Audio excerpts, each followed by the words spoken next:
Hey Laura, have you ever heard of human cloning? Not really. Why do you? No. I wonder if the smart people on the streets of Toronto know anything about human cloning. Let's go find out. Hi, so how much would you say you know about human cloning? Well, a little bit, I guess. Well, I know a lot. I'm an agricultural scientist, so it's my... I know about it a lot. Not much. About enough to know that it doesn't sound like a good idea. So could you give us a brief overview of how you think cloning works? I believe you harvest some DNA in cells. Laura, I'm still really confused about what cloning is. You're right, me too. Do you want to do some research and come back?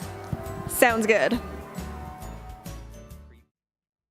Somatic cell nuclear transfer, or SCNT, is the process of removing the nucleus from a donor egg and replacing that nucleus with DNA from the organism meant to be cloned. We will use Dolly as an example of SCNT being used for reproductive cloning. In 1996, Dolly was the first successfully cloned mammal. She was created by fusing the nucleus from a mammary gland cell of a fin dorsate ewe into an enucleated egg cell taken from a Scottish blackface ewe. The donor cells were removed from the mammary gland and prepared. An egg cell was removed from the donor and enucleated. Using electrical pulses, the nucleus from the ewe was inserted into the enucleated egg cell.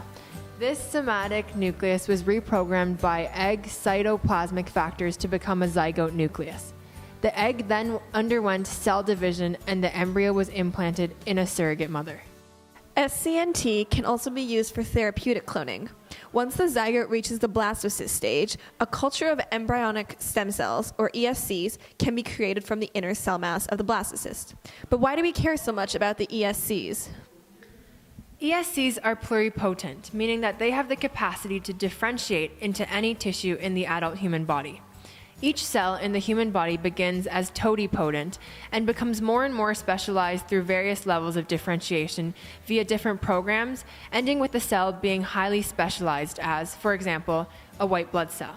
Normally, this is a one-way road.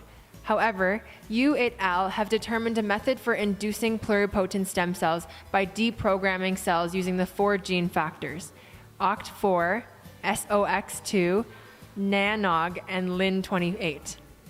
These cells have significant implications for medical treatments such as tissue and organ regeneration. Julia, this whole thing sounds amazing. Why is it not being commercially used? Why is it still being only used in the lab?